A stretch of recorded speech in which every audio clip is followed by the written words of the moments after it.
आप सभी का स्वागत है मेरे चैनल अध्ययन दीप पर। आज का हमारा विषय है रूपक अलंकार। रूपक अलंकार क्या होता है? काव्य में जहाँ गुण, स्वभाव आदि की अत्यधिक समानता के कारण प्रस्तुत और अप्रस्तुत अर्थात उपमेय और उपमान में भेद ना दर्शाया जाए, उसे अभिन्न मान लिया जाए, तो उसे रूपक अलंकार कहते हैं। कहने का तात्पर्य यह है कि यहाँ दोनों जैसे उपमा और उपमेय में अत्यधिक समानता देखी जाती है। वे दोनों ऐसा प्रतीत होते हैं कि जैसे वो दोनों एक ही है। इसी कारण यहाँ रूपक अलंकार होता है।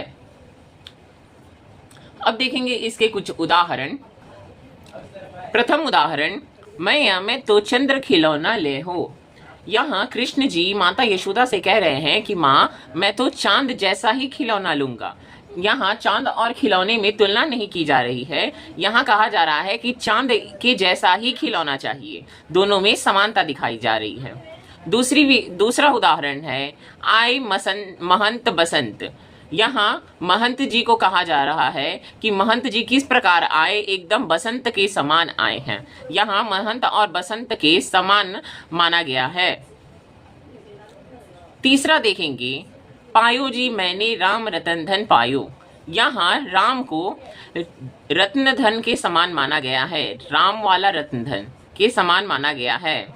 अगला उदाहरण देखें तो, चरण कमल बंदो हरिराई। यहाँ चरण को कमल के समान माना गया है। अगला उदाहरण, सत्यशील दृढ़ ध्वजा पताका। यहाँ सत्य को ध्वजा के समान माना गया है। ये एक है, वो आप सॉल्व करके देखिए कि यहाँ कौन सा अलंकार है। आगे देखेंगे उपमा और रूपक में अंतर,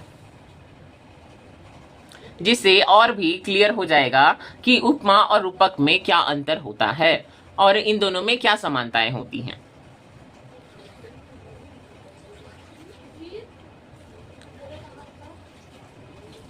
उपमा में उपमेय उपमान में भेद रहता है। उपमा अलंकार में क्या होता है, उपमेय और उपमान दोनों ही अलग प्रतीत होते हैं, दोनों में भेद होता है, परंतु रूपक में इन दोनों में भेद नहीं होता है। रूपक में इन दोनों में भेद नहीं होता है। उपमा में साधारण धर्म तथा वाचक शब्द की व्याख्या की जाती है। जैसे मैंने उपमा पढ़ाते समय आपको बताया था कि उपमा के 4 भेद होते हैं, उपमेय, उपमान, साधारण धर्म और वाचक। तो उपमा अलंकार में साधारण धर्म और वाचक शब्द की व्याख्या की जाती है। वहीं रूपक में उपमेय और उपमान को एक रूप कहा जाता है, अर्थात इनमें साधारण धर्म तथा वाचक शब्द की व्याख्या नहीं की जाती। जैसे मैंने कहा कि मैया मैं तो चंद्र खिलौना ले हो, तो उसमें क्या है कि कृष्ण जी खिलौने को चांद के समान मान रहे हैं। ये नहीं कह रहे हैं कि चांद से खिलौने की तुलना नहीं की जा रही है। तीसरा, उपमा में 2 वस्तुओं में सादृश्यता स्थापित की जाती है। उपमा में 2 वस्तुओं की भी सादृश्य स्थापित की जाती है कि वो दोनों अलग अलग प्रतीत हो, परंतु रूपक में एक रूपता स्थापित की जाती है, अर्थात रूपक अलंकार में दिखाया जाता है कि कोई भी 2 वस्तु है, दोनों एक ही है।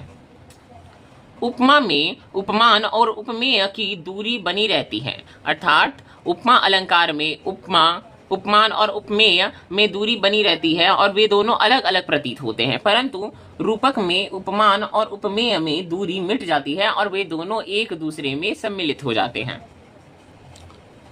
इसके पश्चात अगला अलंकार आएगा उत्प्रेक्षा अलंकार। जहां प्रस्तुत उपमेय में अप्रस्तुत उपमान की संभावना प्रकट की जाए, वहां उत्प्रेक्षा अलंकार होता है। इसमें मानो, मनु, मानहु, जानू, जनु, जानहु, ज्यों आदि वाचक शब्दों का प्रयोग होता है। इस अलंकार को पहचानने के लिए आप वाक्य को पंक्ति को देखिएगा तो उसमें आपको कहीं ना कहीं मानो, मानहु, मानू, जानू, जानहु, ज्यों जैसे शब्द आपको देखने के लिए मिलेगा। जैसे एक उदाहरण देखेंगे, उस काल मारे क्रोध के तनु कांपने उनका लगा, मानो हवा के जोर से सोता हुआ सागर जागा। यहाँ मानो आया है अर्थात यहाँ उत्प्रेक्षा अलंकार होगा। सोहत ओढ़ पीतपट श्याम सलोना गात, मानो नीलमणि सैल पर आगत परियो प्रभात। यहाँ भी मानो आया है अर्थात यहाँ उत्प्रेक्षा अलंकार है। पाहुन ज्यों आए हो गांव में शहर के, मेघ आए बड़े बंठन के सांवरे। यहाँ भी ज्यों आया है, आप देखिए यहाँ भी उत्प्रेक्षा अलंकार होगा। अगली है लागती अवधि भयानक भारी, मानहु काल रति अंधियारी। यहाँ देखिए यहाँ भी मानहु आया है अर्थात यहाँ उत्प्रेक्षा अलंकार लगेगा। इसके पश्चात अगला अलंकार देखेंगे अन्वय अलंकार। अन्वय अलंकार क्या होता है? जहां उपमेय स्वयं ही अपना उपमान हो वहां अन्वय अलंकार होता है। अन्वय अर्थात न अन्वय, न प्लस अन्वय जिसका किसी से अन्वय अर्थात संबंध ना हो, जो अपने समान आप ही हो। अर्थात इस अलंकार में उपमा जो होता है वो उपमेय खुद ही होता है। उपमा और उपमेय दोनों एक ही वस्तु होते हैं। जैसे आज गरीब निवाज मही पर, तो सो तू ही शिवार विराजे।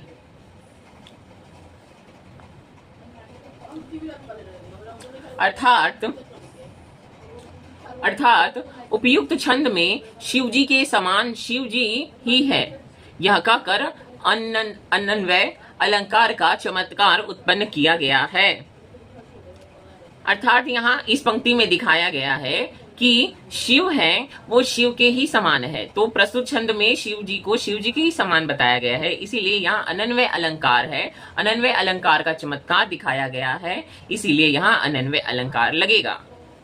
इसमें मुख्य रूप से क्या होता है, जो उपमान होता है और उपमेय होता है दोनों एक ही होते हैं। अगला अलंकार है प्रतीप अलंकार। जहां प्रसिद्ध उपमान को उपमेय बना दिया जाए वहां प्रतीप अलंकार होता है। अर्थात अगर आप देखेंगे कि कोई फिल्म स्टार है, अगर उसका कंपैरिजन मेरे साथ किया जाए तो आप कहेंगे कि राहुल सर की तरह वो फिल्म स्टार दिखता है, तो ये अलंकार जो होगा यहाँ वो प्रतीप अलंकार होगा। क्यों? क्योंकि यहाँ क्या होता है कि जो प्रसिद्ध उपमान है उसको परिवर्तित करके उपमेय में बदल दिया जाता है।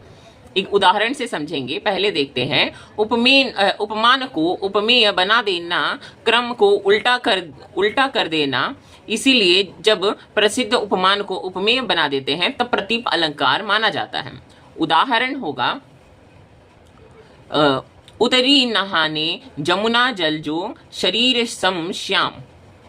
कहने का तात्पर्य है यहाँ यमुना के जल को कृष्ण रंग अर्थात श्याम कलर का बताया गया है, परंतु यमुना जो है वो कृष्ण के अस्तित्व में आने के पहले से है, तो यहाँ यमुना का जल ज्यादा प्रसिद्ध है कृष्ण के तुलना में, परंतु यहाँ यमुना के जल को उपमेय बना दिया गया है और कृष्ण को उपमान बना दिया गया है। उपयुक्त छंद में यमुना के जल को जो श्याम अर्थात कृष्ण रंग का उपमान प्रसिद्ध है उसे उपमेय और श्याम के शरीर को उपमान बना दिया गया है, इसीलिए यहाँ प्रतीप अलंकार होगा।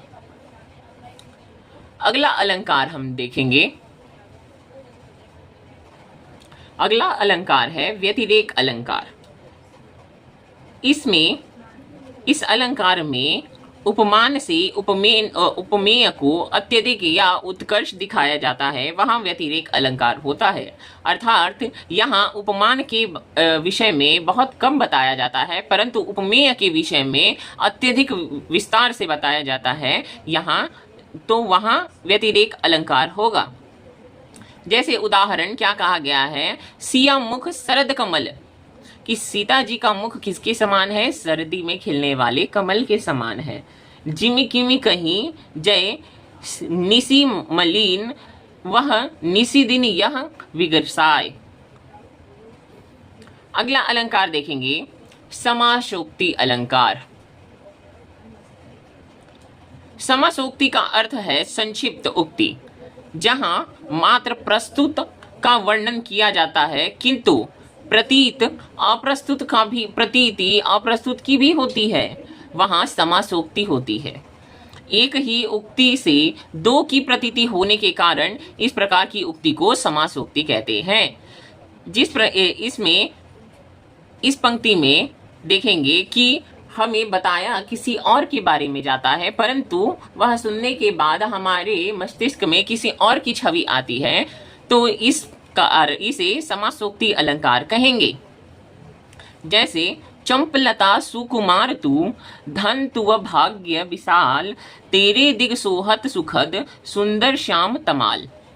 यहाँ चंपक लता के बारे में कहा गया है, परंतु इसे यहाँ उपयुक्त दोहे में वर्णन चंपकलता प्रस्तुत का किया गया है, किंतु उसके लिए ऐसे विशेषण प्रयुक्त होते हैं जिससे राधा अप्रस्तुत की भी प्रतीति होती है, इसीलिए यहाँ समासोक्ति अलंकार है। अर्थात समासोक्ति में हमें अप्रस्तुत के बारे में समझाया जाता है, परंतु इसको समझते समझते हम अप्रस्तुत के बारे में, अर्थात जिस प्रकार चंपकलता प्रस्तुत के बारे में समझाई जाती है, उसी प्रकार हमें अप्रस्तुत यानी कि जो वहां प्रस्तुत नहीं है राधा के बारे में भी हमें समझ में आता है।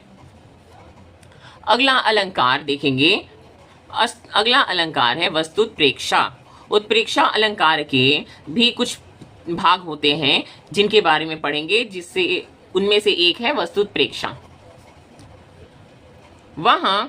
वस्तुत्प्रेक्षा वहां होती है जहां एक वस्तु के दूसरी वस्तु की संभावना की जाती है, अर्थात एक वस्तु होते हुए वहां माना जाता है कि वहां दूसरा वस्तु है। जैसे छिपियो छबीली मुख लरे, नील अंचल चीर, मानो कालिंदी इलमले कालिंदी के तीर। उपयुक्त दोहे में नीले अंचल के भीतर छिपे हुए छबीले के मुख अर्थात उपमेय में कालिंदी को छबीले के मुख अर्थात चंद्र के मुख की बात की जा रही है। कालिंदी में झलमलाते हुए चंद्रमा की संभावना की गई है। यह संभावना एक वस्तु अर्थात मुख से दूसरी वस्तु अर्थात चंद्रमा की गई है, इसीलिए यहाँ वस्तुत्प्रेक्षा अलंकार होगा। आज के लिए केवल इतना ही।